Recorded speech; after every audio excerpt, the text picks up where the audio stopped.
Biscuit আর 4টে চা কথা হলো 28 টাকা 2 দিন পরে দিলে হবে না? হবে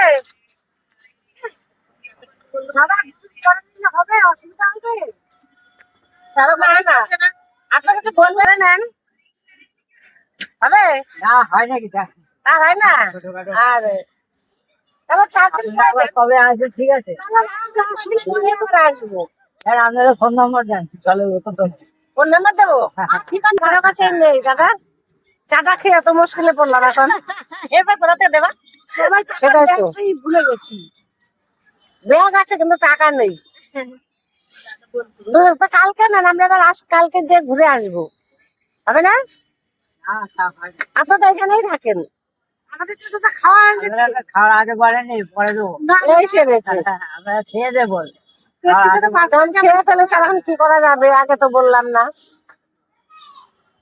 দিতেই হবে। আমাদের ছোটখাটো ব্যবসা, সে তো আমি দেখতে পাচ্ছি ছোটখাটো ব্যবসা, আমরা তো দাদা ছোটখাটো লোক, জ্বালায় পড়লাম খেয়েতে।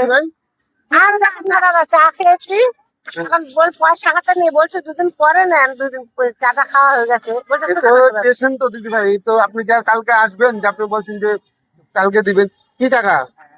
2 দিন পরে দিলে কোনো অসুবিধা আছে? 2 দিন পরে দিলে কোনো অসুবিধা আছে? না ছেলে নেই, যান। যাই, কাকার মনটা খুব ভালো। যাই, কাকা বলেছে যে 2 দিন পরে আসলে কোনো অসুবিধা নাই। খুব ভালো মনের মানুষ, সত্যি খুব ভালো লাগলো, খুব আপনার ভালো। ব্যবসা অনেক বড় হয়েছে। আমার বাড়ি ওইখান থেকে আসবেন? হ্যাঁ, কালকে আসবো, কেন আসবো না? আপনি পয়সা পাবেন, নিতে আসবো না? আচ্ছা কালকে না, আসবেন, না, আজকে যাচ্ছি বন্ধা।